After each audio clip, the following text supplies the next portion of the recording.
बहुत ही अहम एक डिबेट डोनाल्ड ट्रंप और जो बाइडेन के दरमियान। जो बाइडेन जिनकी उम्र 80 साल है, हिपोक्रेट नहीं है उस तरीके से कि वो अपनी ज़िंदगी सब खुलेआम जीता है। वो पैरेलल है कि इमरान खान साहब के ऊपर 150-200 केसेस हैं, तो वहाँ पे ट्रंप के ऊपर भी 50-60 केसेस कि जो बाइडेन ऊपर आता है कि डोनाल्ड ट्रंप ऊपर आता है। पैसे का भी गेम है इसके अंदर, मगर जो परसेप्शन है वो तासुर ये है कि जो बाइडेन बिल्कुल ही फारिग हो चुका है। केन्या के अंदर एक बहुत बड़ी क्राइसिस खड़ी हुई है, कॉस्ट ऑफ लिविंग क्राइसिस, और इन प्रोटेस्टर्स के अंदर आपकी ओबामा साहिबा की आदि जो बहन है वो भी एक तहरीक के अंदर हिस्सा ले रही हैं। उम्मीद के दरमियान इस कश्मकश में जो इंसान फंसे हुए हैं, चाहे वो केन्या में हो चाहे वो पाकिस्तान में हो। क्या केन्या में इनकलाब आ गया है? अमेरिका में सदारती इंतखाबात जो नवंबर में होने वाले हैं उन पे बातचीत, और यूक्रेन रशिया जंग के ऊपर अहम खबर और पुतिन साहब के इंकशाफात, हर चीज़ पे बात करेंगे। लेट अली शो यू के एक नए एपिसोड में आप सबको खुशामदीद। Do like, subscribe and share this content and press the bell icon.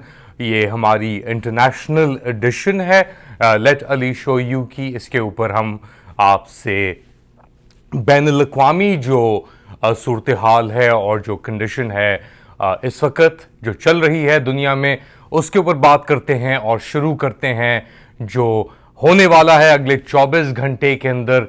बहुत ही अहम एक डिबेट डोनाल्ड ट्रंप और जो बाइडेन के दरमियान। जो बाइडेन जिनकी उम्र 80 साल है और एज, उनकी उम्र को एक बहुत ही बुनियादी इशू बनाया जा रहा है रिपब्लिकन्स और ट्रंप साहब की तरफ से। ट्रंप साहब भी कोई इतने यानी नन्हे नहीं हैं, जिस तरह कहते हैं कम उम्र नहीं हैं, वो भी 70s के अंदर हैं।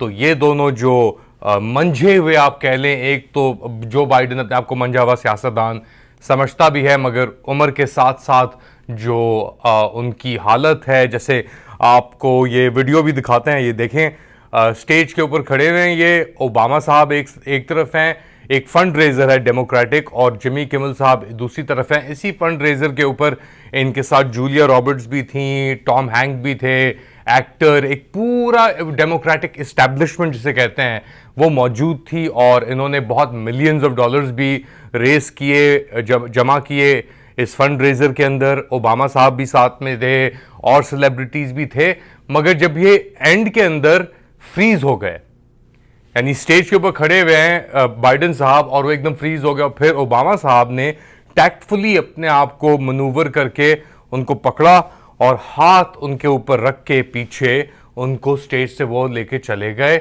और जिस तरह वो चल रहे थे बाइडेन साहब, आपको पता था कि इनकी जहनी जो हाल है, सूरत हाल है, वो अच्छी नहीं है। तो बहुत ही इंटरेस्टिंग होगा देखना कि इस डिबेट के अंदर ये क्या करते हैं चैलेंजर के साथ। और चैलेंजर कौन है जी? Donald Trump. क्या कहें इस शख्स के बारे में, इस फिनोमिनन के बारे में। आप यहाँ पे बात करें अगर वेस्ट के अंदर किसी भी सेन या लिबरल या प्रोग्रेसिव आदमी से, तो आपसे कहेगा कि जी डोनाल्ड ट्रंप एक फ्रॉडस्टर है। और भी बहुत सारे केसेस हैं, पता नहीं अनगिनत केसेस हैं। एक तरीके से पैरेलल है कि इमरान खान साहब के ऊपर 150-200 केसेस हैं, तो वहाँ पे ट्रंप के ऊपर कोई 50-60 केसेस इन्होंने डाले हुए हैं, मगर कोई चीज़ टिक करके नहीं दे रही। और इसीलिए इन केसेस के बावजूद ट्रंप उस सोसाइटी के अंदर कि पूरी इस्टेब्लिशमेंट उसके खिलाफ है, वहाँ पे वो ट्रैक्शन लिए जा रहा है। और फेवरेट है वो जो बाइडेन को हराने के लिए नवंबर इलेक्शंस के अंदर। मगर अभी भी नवंबर और अब के दरमियान यानी टाइम इतना ज़्यादा नहीं है, हम जून के आखिर में आ गए हैं, जुलाई आ गया आपका, अगस्त, सितंबर, अक्टूबर और फिर नवंबर, तो 4-5 महीने हैं बेसिकली इस पूरी मुहिम को, इस पूरे प्रोसेस को मुकम्मल होने में। और फिर पता लगेगा कि जो बाइडेन ऊपर आता है कि डोनाल्ड ट्रंप ऊपर आता है। पैसे का भी गेम है इसके अंदर। वो तासुर ये है कि जो बाइडेन बिल्कुल ही फारिग हो चुका है, उसके अंदर कोई दम नहीं बचा, उम्र बिल्कुल उसके सर पे चढ़ चुकी है, और इसीलिए वो अब गलत डिसीजन ले रहा है, चाहे वो इजराइल के ऊपर हो या ऐसी डिसीजन ले रहा है कि वो एक डिकेइंग बुजुर्ग बीमार एम्पायर, लेट स्टेज एम्पायर जिस तरह लेती थी डिसीजंस फार ऑफ कॉलोनीज के अंदर, वो इस तरह वो डिसीजंस ले रहा है, चाहे वो इसराइल के ऊपर हो, इसराइल गाजा के ऊपर हो, चाहे वो यूक्रेन के ऊपर हो, चाहे वो केन्या के ऊपर हो। फॉर एग्जाम्पल अभी केन्या के अंदर जो उनके सदर हैं विलियम रूटो, वो पहले अफ्रीकी सदर बने पता नहीं कितने सालों में जिनकी विजिट हुई वाइट हाउस, और जो बाइडेन साहब के साथ मुलाकात हुई, तस्वीरें भी खिंची। Major first African major non NATO सदर जिनकी विजिट हुई, बहुत फैनफेयर के साथ, तस्वीरें भी खिंची बैल्कनी के अंदर वाइट हाउस की, और बहुत बहुत निकली है बात, स्पीचेस भी दी गई। अब केन्या के अंदर एक बहुत बड़ी क्राइसिस खड़ी हुई है। क्या क्राइसिस है वहां पे? Cost of living crisis. चीजें इतनी, और ये पूरी दुनिया के अंदर, मैं ये नहीं कह रहा कि केन्या एक स्पेसिफिक बेसिकली या कोई स्पेशल केस है, नहीं, पूरी दुनिया में एक कॉस्ट ऑफ लिविंग क्राइसिस इस वक्त चल रही है। और केन्या के अंदर बेसिकली जो तालिब इल्म हैं, स्टूडेंट्स हैं, प्रोफेशनल्स हैं, वो प्रोटेस्ट कर रहे हैं।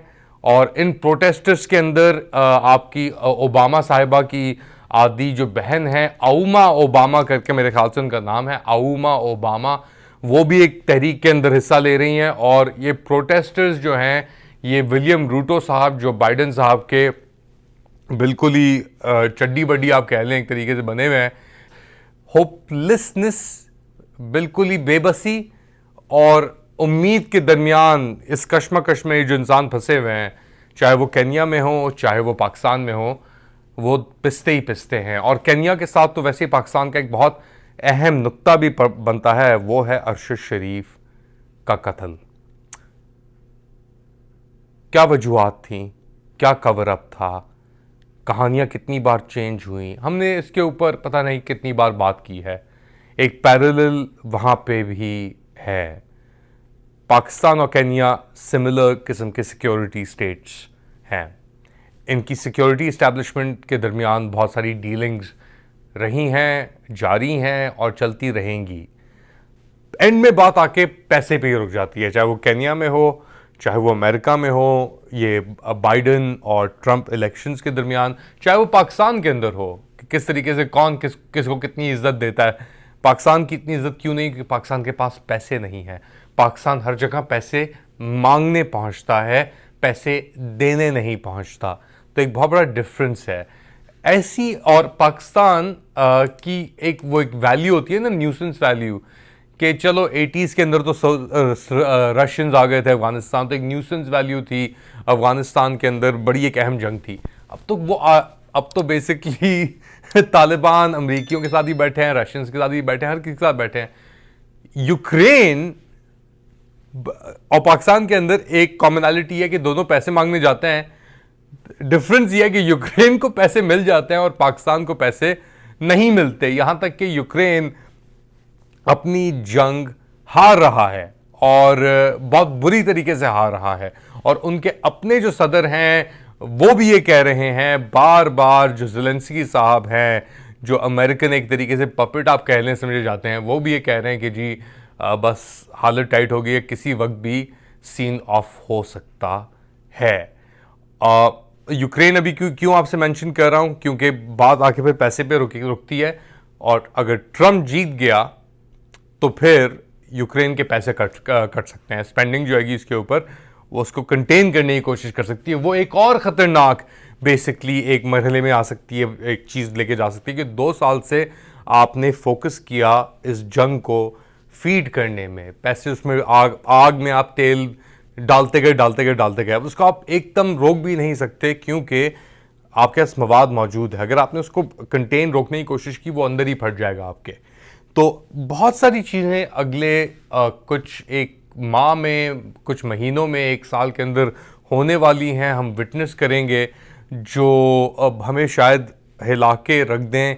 केन्या के अंदर झटके हो रहे हैं, यूक्रेन की हम बात कर रहे हैं, अमेरिका के अंदर इलेक्शंस जिस तरफ भी जाते हैं, एक बहुत ही एक पिवटल रेवोल्यूशनरी, अगर ट्रंप जीतता है तो भी मसले हैं और रेवोल्यूशन है एक तरीके से, अगर ट्रंप हारता है तो भी मसले हैं, रेवोल्यूशन है एक तरीके से।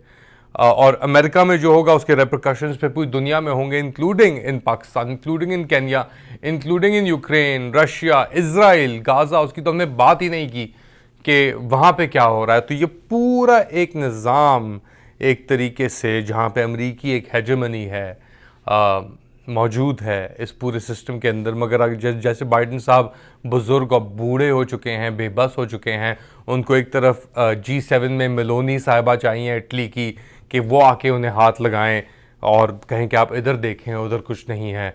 या आप ओबामा चाहिए उन्हें कि ओबामा साहब आके उनसे कहें कि आप उधर क्या कर रहे हैं, इधर आएँ आप। तो यही हाल हुआ हुआ है अमेरिका का। और इसी तरीके से इजराइल भी शायद अमेरिका को गाइड कर रहा है कि आप इधर आएँ, इधर इसको इस तरीके से करें। बेबसी है एक तरीके से। और जब late stage empire in decline होती है तो ये बेबसी शायद विटनेस करने को मिलती है। आप क्या समझते हैं? Do let me know in the comment section. Do like, subscribe and share this content. अपना ख्याल रखिएगा। अगली बार तक अल्लाह हाफिज़।